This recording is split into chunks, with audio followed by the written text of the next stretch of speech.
Back to routine சொல்கிறது easy, ஆனால் அதுக்குள்ளே போகிறது ரொம்ப கஷ்டம். நோன்பு நேரத்தில் இஃப்தாருக்கு மட்டும் பண்ணிவிட்டு கூடவே சேர்ந்து சஹருக்கும் பண்ணிவிட்டு வேலையை முடிச்சிடுறது. ஆனால் இப்போ 3 நேரம் சமைக்கணும். அதை விட என்ன சமைக்கணுங்கிறத யோசிக்கிறதே பெரிய விஷயந்தான். கொஞ்சம் குளிர் அடித்தாலே ஏதாவது சூடாக சாப்பிட்ணுன்னு தோணும். இப்போ அடிக்கிற மழைக்கு கண்டிப்பாக சாப்பிட்டே ஆகணும். இந்த நோன்பு 30 நாளும் வடையை போட்டு போட்டு எடுத்தாச்சு. விடாது கருப்பு மாதிரி சுற்றிக்கிட்டே இருக்குது.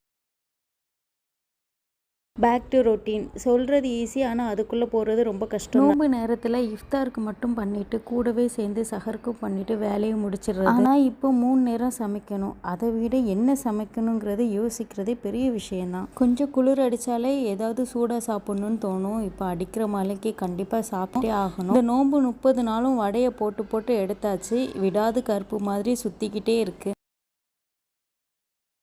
பேக் டு ரொட்டீன் சொல்கிறது ஈஸி, ஆனால் அதுக்குள்ளே போகிறது ரொம்ப கஷ்டம். நோன்பு நேரத்தில் இஃப்தாருக்கு மட்டும் பண்ணிவிட்டு கூடவே சேர்ந்து சஹருக்கும் பண்ணிவிட்டு வேலையை முடிச்சிடுறது. ஆனால் இப்போ 3 நேரம் சமைக்கணும். அதை விட என்ன சமைக்கணுங்கிறத யோசிக்கிறதே பெரிய விஷயந்தான். கொஞ்சம் குளிர் அடித்தாலே ஏதாவது சூடாக சாப்பிட்ணுன்னு தோணும். இப்போ அடிக்கிற மழைக்கு கண்டிப்பாக சாப்பிட்டே ஆகணும். இந்த நோன்பு 30 நாளும் வடையை போட்டு போட்டு எடுத்தாச்சு. விடாது கருப்பு மாதிரி சுற்றிக்கிட்டே இருக்குது.